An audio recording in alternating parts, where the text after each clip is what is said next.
A circular metal plate of radius r is rotating with a uniform angular velocity omega in its plane perpendicular to a uniform magnetic field B. The EMF developed between the center and the rim of the plate is. Now suppose there is a ring like this, disc, okay, and now this is the center of the disc, suppose that O, and this is the rim, okay, this just side along is the rim perimeter, okay, and this is actually rotating with angular velocity omega. So they are asking, and it is also kept in the uniform magnetic field, let us assume that is B, okay, like this into the plane. So now it is being rotated like this. So they are asking the net EMF generated between point O and P. So VOP value they are asking. So what you have to do, you need to consider a ring, a small ring of thickness dx, okay, like this. So consider a small ring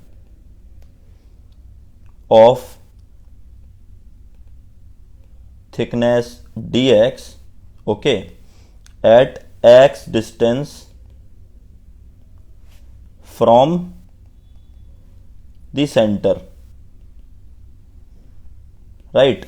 So suppose if you consider this x distance, so what will be the velocity of any point of this ring? So we know that velocity v will be is equal to omega into x at x distance, right? And now this will generate a small EMF which will be d, which will be written as VBL. B into V into L means dx, right? And now there are so many rings will form from 0 to r. So for total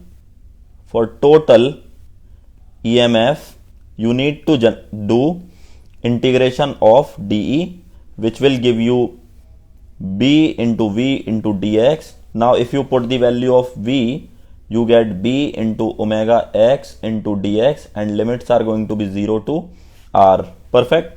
So the value of E will be B and omega are constant, which will be outside, integration 0 to r x dx. This will give you x square by 2. So this will be B into omega into x square by 2. If you put the limits, r square minus 0 divided by 2. So the final value of EMF will be B omega into r square by 2. So now we have to check the options. So which option is providing the right option? So option number 4, right? So yeah.